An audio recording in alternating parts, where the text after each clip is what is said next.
type of rapid transition, whether it's localized or national or both, or just totally profound and kind of all-encompassing understanding that, I mean, this idea of the samurai goes into warrior feeling that they're already dead. That just the idea of living in this time that we are on a sinking ship. This is it. We're either fighting for our lives or we are passively committing suicide. And unfortunately, it's not just suicide; it's omnicide. It's ecocide. Yeah. No. And this is why it's such a spiritual moment, right? This is not just the economic crisis or financial crisis or political crisis. This is a deep metaphysical spiritual crisis. And we have to somehow hold all the darkness and all the light simultaneously. And that's not creating a dualism by understanding the power structures and what's happening in the world. What it does is it allows us to fully hold all the information to make that choice, because this is a battle between life and death. Yes. And the good news is if life wins, we all win. And if the, existing power elites win, and we probably have 20 years left of this battle at best. It's all happening now, from pipelines being laid to the last remnants of these fossil fuels being dug up and used to send essentially useless goods around the planet for no real reason except to increase GDP. This is really the moment for us to organize.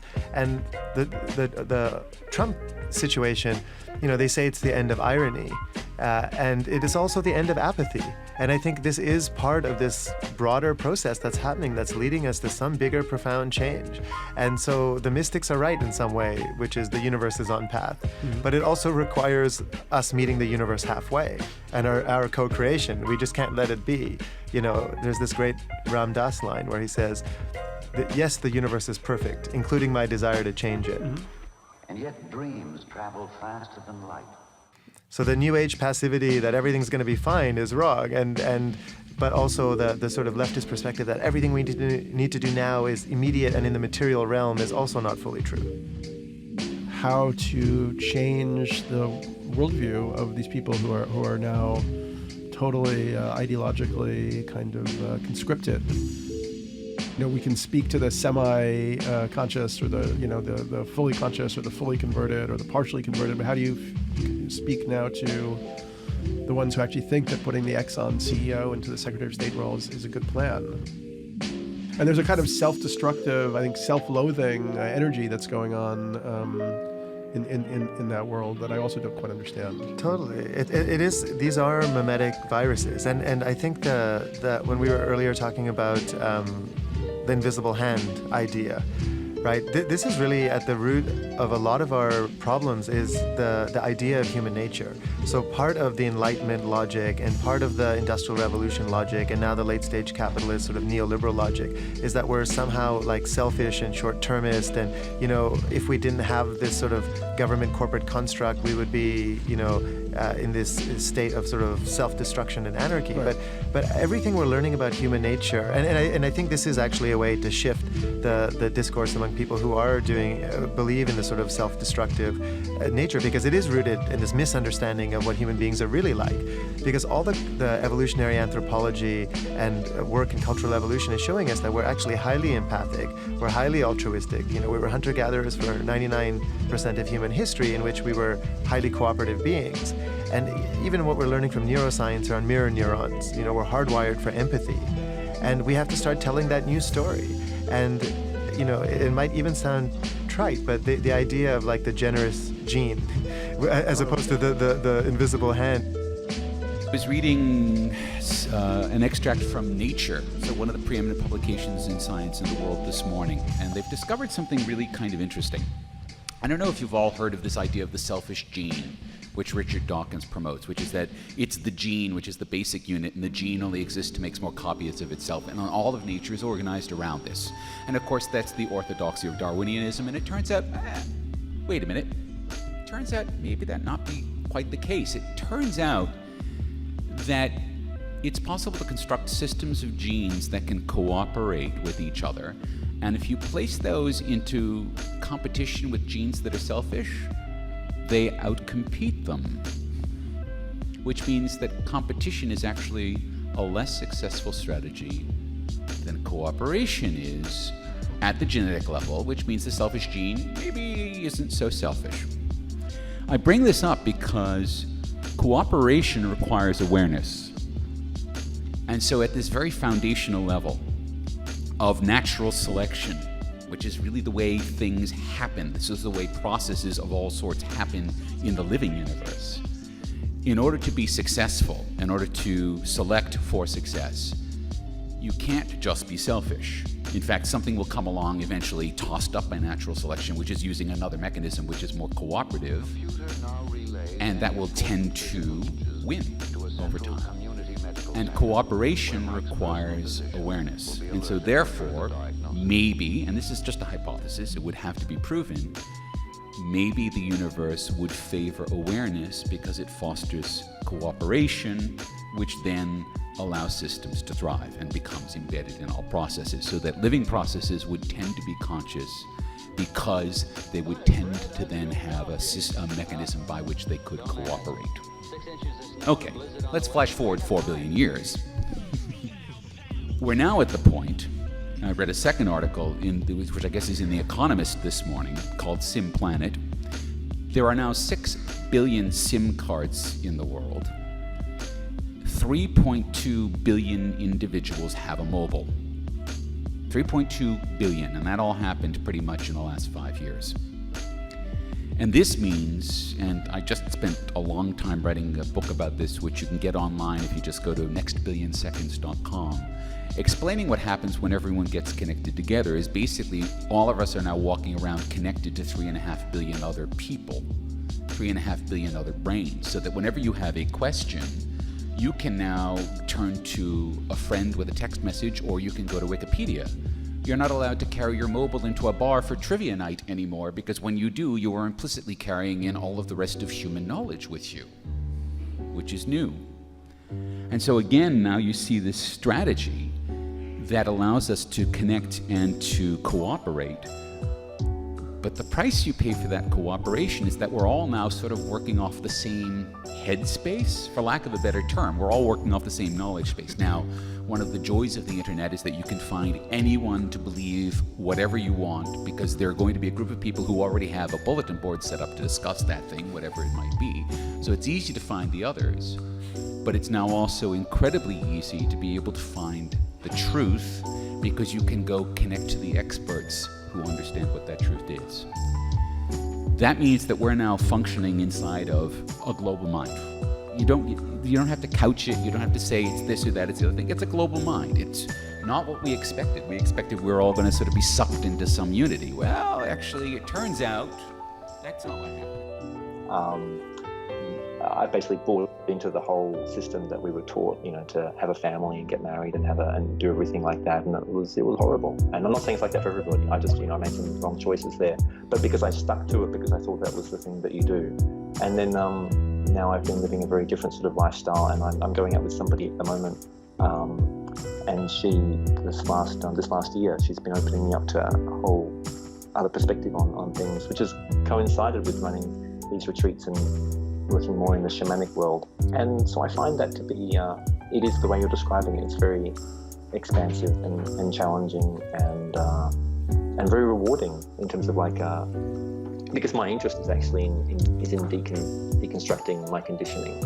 And I think that these notions around identity and what I own is, what I saw through in the last couple of years is that we have these lies that our culture has taught us, that mainly that we're in control, that we own things, and that we're separate. That none of that is true. We're not in control of anything. There is no ownership, not even of our own body. Everything's going to be lost. Every single thing that we have will be lost, and so certainly another person that we're with, and that there is no separation between us and nature or us and other people. Really think that part of what's holding people back from seeing the truth or taking it in is how devastating it is for how they feel about themselves. If you work, let's say you work at the Gap or at any kind of retail, fashion, basically almost advertising, any job in this whole system. almost any job in this whole system, Yeah. that to understand what's happening with the planet is to feel, and it's not just about your job, but to understand what is happening is to feel deeply complicit and to feel like, I mean, when I started doing this work and I started writing about the climate crisis, I had several people tell me, well, if you feel that way, why don't you kill yourself? Yeah. And that's expressing certainly in a very rude way, but this feeling of if the climate is really that bad, if humanity is really destroying the planet, well, we're worthless, right? We should just all die. And then this becomes a self-fulfilling prophecy. Well, that's where we're headed, and I suppose that's what we're meant to do. That I think people get into. So I think the idea of conversion that Pope Francis writes about, and you wrote about in your upcoming book, ecological conversion, and forgiveness is so important, which I guess is part of the idea of conversion.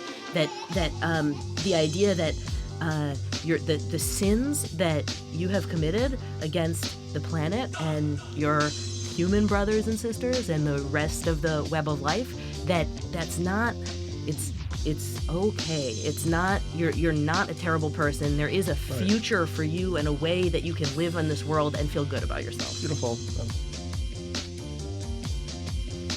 Sort of thought around this from like a Gaian perspective is that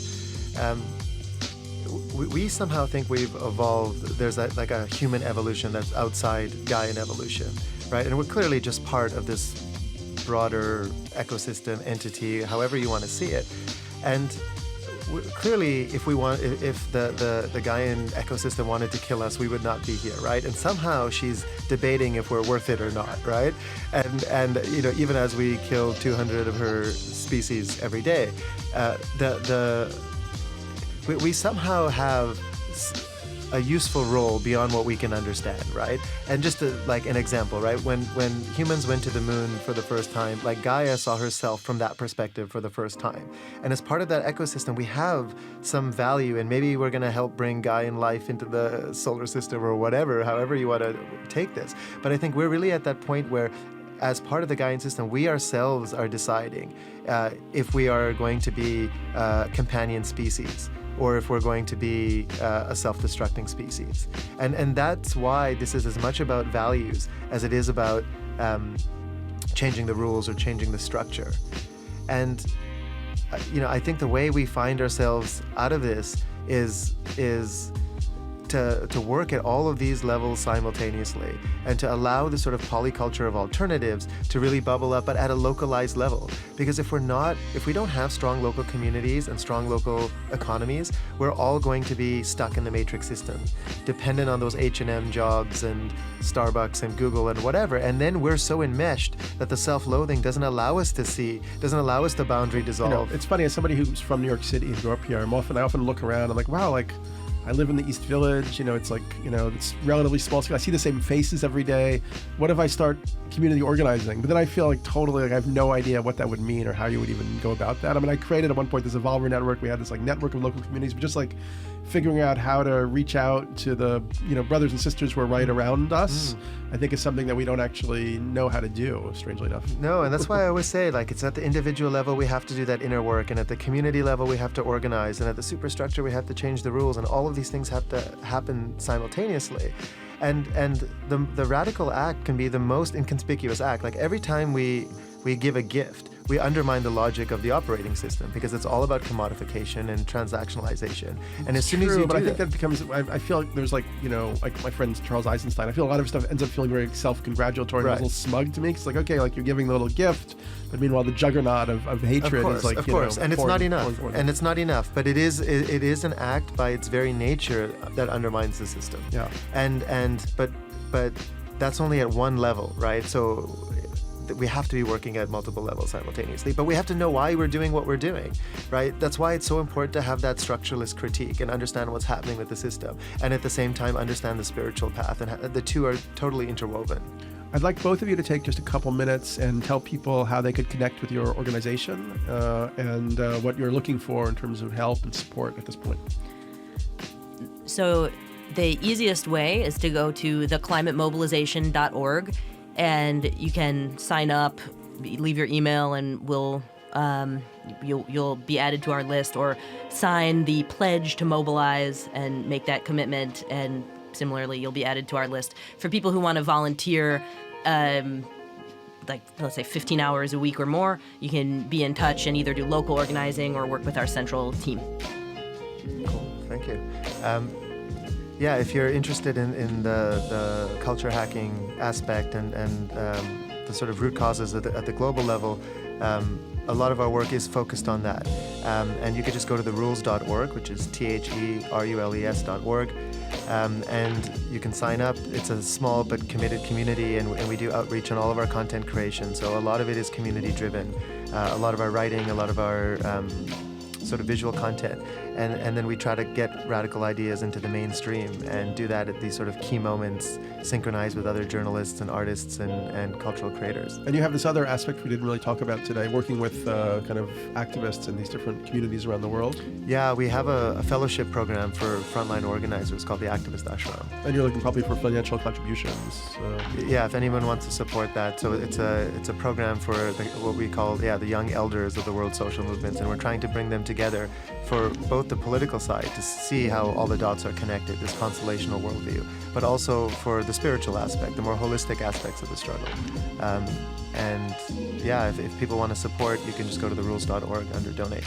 And I assume you're now going through a strategy kind of rewiring after the Trump situation. Definitely a lot of thinking to do that we are actively engaged in, but the kind of core function of telling the truth about the climate crisis, where we are and what is necessary in order to protect civilization and the natural world from collapse, that remains our central mission.